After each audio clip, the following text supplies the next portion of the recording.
Hello student, आज है 16 दिसंबर 2021 और आज हम करेंगे क्लास 5 की वर्कशीट नंबर 135 ए और 135 बी। यानी आज आपको दो तरह की वर्कशीट दी गई हैं। तो सबसे पहले हम बात करते हैं वर्कशीट नंबर 135 ए की, जो कि हिंदी की वर्कशीट है और ये आपकी रिमझिम की मुख एक माँ की बेबसी चैप्टर से लिया गया है। ठीक है प्यारे बच्चों, आशा करते हैं कि आप सभी स्वस्थ और खुश होंगे। बच्चों, जब भी हम कुछ नया पढ़ते हैं तो हमें बहुत से नए शब्द सीखने को मिलते हैं।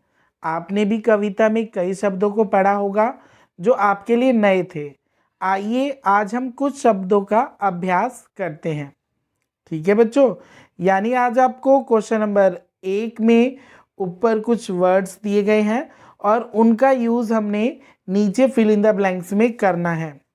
ठीक है बच्चों, निम्नलिखित वाक्यों में आए गहरे रंग के शब्दों के विलोम शब्दों का प्रयोग करते हुए वाक्यों को पूरा कीजिए। ठीक है, अब हमने विलोम शब्द को करना है पूरा। इसमें आप पहला देखिए, सभी का आदर करना चाहिए ना कि डैश।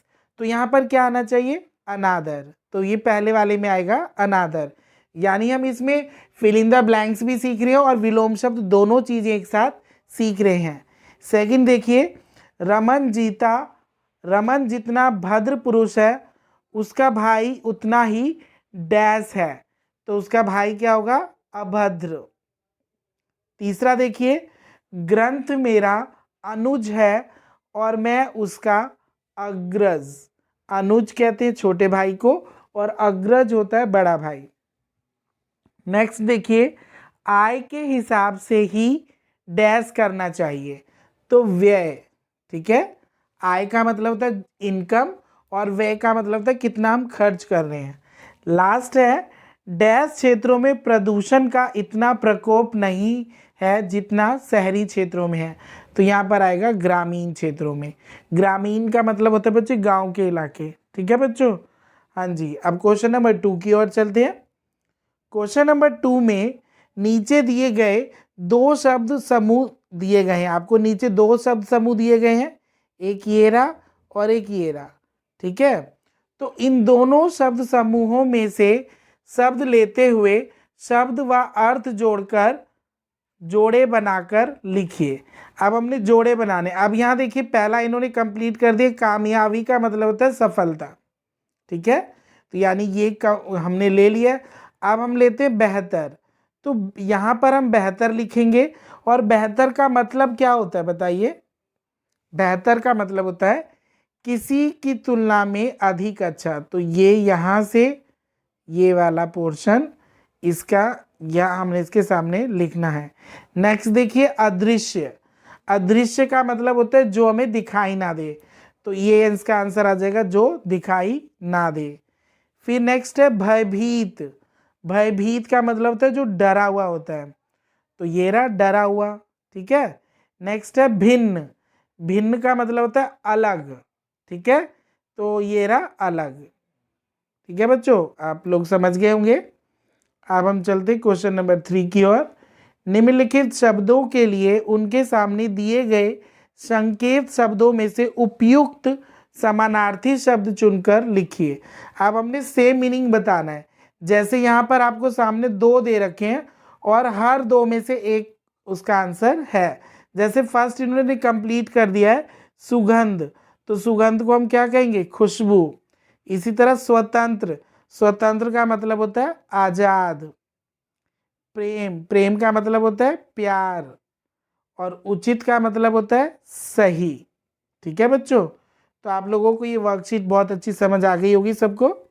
हाँ जी, अब आइए हम चलते हैं नेक्स्ट वर्कशीट की ओर, जो कि ईवीएस की वर्कशीट है और ये आपकी लुकिंग अराउंड की book what if it finishes, यानी अगर ये खत्म हो गया तो क्या होगा, उस चैप्टर से लिया गया है। अब ये देखिए, आपके पास दो ग्राफ दिए गए हैं और 20 साल में बदलाव देख रहे हैं। जो एक ग्राफ है बच्चे, ये देखिए, जो एक ग्राफ है ये वाला, ये 1976 का है, जब आप पैदा भी नहीं हुए थे, मैं भी नहीं हुआ था। और ये ग्राफ है बच्चे 1996 का, यानी 20 साल का डिफरेंस बताने की कोशिश कर रहे हैं। पहले देखिए उपले और लकड़ी, तो लोग उपले और लकड़ी का यूज़ करते थे 84, और 20 साल के बाद कितने कर रहे हैं 75। पहले 10 जो थे वो एलपीजी और केरोसिन का यूज़ करते थे, और अब 18 यूज़ करते हैं। पहले 5 लोग कोयला यूज़ करते थे, अब 2 कर रहे हैं। पहले 1 के घर में बिजली थी, अब 5 के घर में है ना। तो ये बढ़ रहे हैं, कुछ चीज़ें बढ़ रही हैं, कुछ चीज़ें घट रही हैं 20 साल के बाद, ठीक है। अब आपसे नीचे इनसे रिलेटेड क्वेश्चंस पूछा गया है, तो आप सभी पहले ये ग्राफ बहुत अच्छी तरीके से बनाएंगे। और पहला क्वेश्चन देखिए, 1976 में 100 में से कितने घरों में उपले और लकड़ी का इस्तेमाल होता था। तो ये 1976 की बात कर रहे हैं, तो हम इस ग्राफ में देखेंगे, और हमें किसका बताना है, लकड़ी और उपले का इस्तेमाल। तो कितने लोग कर रहे थे 84, तो पहले का आंसर आ जाएगा 84, ठीक है। क्वेश्चन नंबर बी देखिए, 1976 में सबसे कम किस चीज का इस्तेमाल हो रहा था। तो सबसे कम किसका इस्तेमाल कर रहे थे हम, और वो आंसर है बिजली का, यानी लाइट का, ठीक है बच्चे, इलेक्ट्रिसिटी का। सी देखिए 1996, अब इस ग्राफ की बात हो रही है बच्चे, में 100 में से कितने घरों में बिजली का इस्तेमाल हो रहा था। तो बिजली का इस्तेमाल कितने घरों में हो रहा है, 5 घरों में, तो इसका आंसर आ जाएगा 5। नेक्स्ट है 1996 में किस चीज का इस्तेमाल सबसे कम था। तो सबसे कम 1996 में हम किसका यूज कर रहे हैं, इस ग्राफ में देखिए कोयले का, तो इसका आंसर आ जाएगा कोयला। नेक्स्ट है 1976 में यह कितने प्रतिशत घरों में इस्तेमाल हो रहा था। अब प्रतिशत पूछा गया आपसे, ठीक है।